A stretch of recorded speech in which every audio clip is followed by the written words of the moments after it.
आज आरव और प्राची के शोरूम में न्यू मारुति हाइक की लॉन्चिंग थी। इस मारुति लॉन्चिंग में इंडिया से काफी बड़े बड़े लोग आए थे, काफी मिलियनियर्स आए थे। उन्हीं में से एक था अमन रायजादा, जो खुद भी इस मारुति लॉन्चिंग में आया हुआ था। लॉन्चिंग से पहले कुछ मिलियनियर की मीटिंग शोरूम के ओनर के साथ फिक्स थी। मीटिंग रूम में टेबल के आसपास 10 से 12 लोग कंपनी के ओनर के आने का वेट कर रहे थे। उन्हीं में से एक अमन रायजादा भी था, जो बार बार अपनी रिस्ट वॉच की ओर देखकर कंपनी के ओनर का वेट कर रहा था। वो मौजूद सब लोग एक दूसरे का चेहरा देखकर मानो ऐसे चिता रहे थे कि जैसे उन्हें इस मारुति का प्रदर्शन और इसकी डिजाइनिंग देखने का बेसब्री से इंतजार हो, और उनका इंतजार अब खत्म ही होने वाला था। थोड़ी देर में बाहर कार का हॉर्न बजा तो हॉर्न सुनते ही मीटिंग रूम में बैठे सारे लोग समझ गए कि कंपनी का ओनर आ चुका है। अब मीटिंग रूम में गेट की तरफ देखकर कंपनी के ओनर के आने का इंतजार करने लगे। प्राची और आरव, अब जो कि इस शोरूम के ओनर थे, वो अपने कदम तेजी से बढ़ाकर मीटिंग रूम की तरफ बढ़ रहे थे। प्राची, तुम्हारी वजह से आज लेट हो गए हैं, आरव ने जल्दी जल्दी अपने कदम बढ़ाते हुए कहा। शट अप आरव, जल्दी चलो। प्राची ने आरव को डांटा और सामने देखकर मीटिंग रूम की ओर बढ़ने लगी। प्राची, तुम चलो,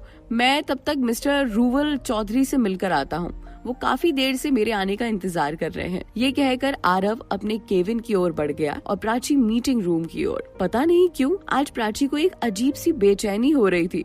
उसे ऐसा लग रहा था जैसे वो आज किसी अपने से टकराने वाली हो। किसी के आने का एहसास तो था जो प्राची का दिल और दिमाग अपनी तरफ खींच रहा था। थोड़ी देर बाद प्राची मीटिंग रूम में पहुंच गई। मीटिंग रूम का दरवाजा खोलकर प्राची ने चैन की सांस ली और रूम में मौजूद किसी का भी चेहरा ना देखकर सबको हेलो बोला। वहाँ मौजूद सबने प्राची को हाय के साथ में रिप्लाई किया, पर अमन प्राची को यहाँ देखकर हैरान हो गया। उसे जरा सा भी अंदाजा नहीं था कि वो किस शोरूम के लॉन्चिंग में आ गया है। वो शोरूम किसी और का नहीं बल्कि प्राची का ही है। उसके लिए ये बहुत हैरत की बात थी, पर वो इस मीटिंग से भाग तो नहीं सकता था, इसीलिए वो चुपचाप बैठकर मीटिंग अटेंड करने लगा।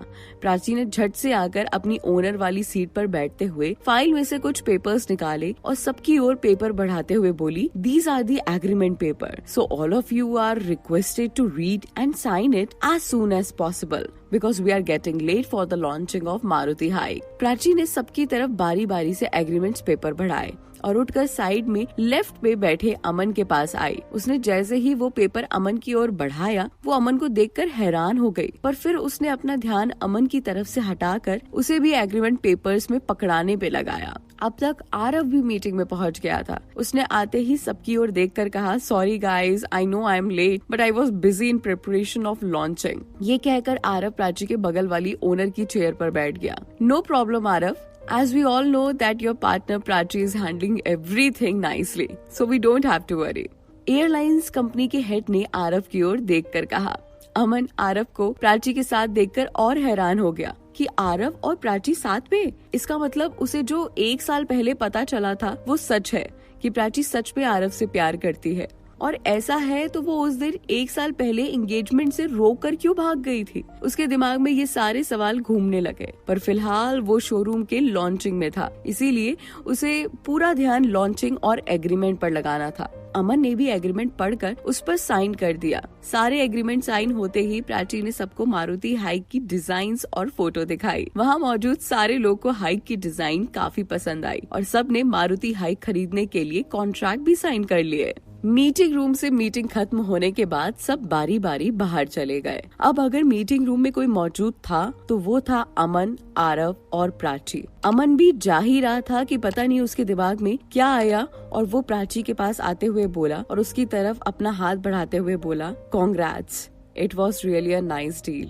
प्राची ये सुनकर थोड़ा हैरान हो गई, पर फिर भी उसने अपनी चेयर से उठकर अमन की ओर हाथ बढ़ाया और उसे हाथ मिलाकर बोली, "thank you so much sir." Aman इतना कहकर वहाँ से चला गया। प्राची ने आरव को गुस्से में देखकर कहा, "किसने बुलाया था इसे यहाँ?" "What do you mean किसने बुलाया था?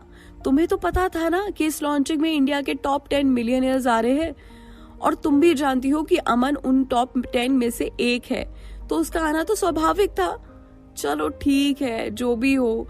प्राची अपनी चेयर से उठकर फाइल इकट्ठा करने लगी। "ये सब छोड़ो और जल्दी बाहर चलो, बाहर सब मारुति लॉन्चिंग के लिए हमारा वेट कर रहे हैं।" आरव ने प्राची के हाथों से फाइल लेते हुए कहा। हाँ चलो चलते हैं।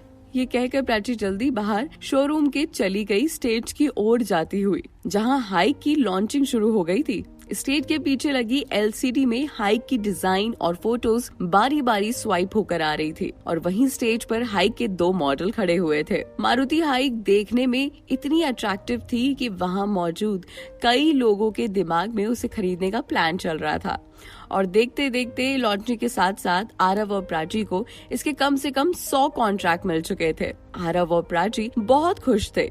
बहुत मेहनत की थी इन दोनों ने ये शोरूम खड़ा करने के लिए। पैसा लगाना एक अलग बात होती है और शोरूम का रुतबा, इमेज और पहचान बनाना एक अलग बात होती है, जिसके लिए आरव और प्राची ने दिन रात मेहनत की थी और आज फाइनली वो इस मुकाम पर पहुंच गए थे कि अब हर कोई उनके शोरूम का नाम बहुत इज्जत से लेता था और इनके शोरूम में एक बहुत ही अच्छा मुकाम हासिल हो गया था, जो अच्छे अच्छे शोरूम के ओनर्स अब तक नहीं कर पाए थे। वो इन्होंने 1 साल में कर दिखाया था और बस ये रुकने वाले नहीं थे, इन्हें अभी बहुत कुछ करना था। अब आगे क्या होता है, आगे भी कहानी में ट्विस्ट आएगा।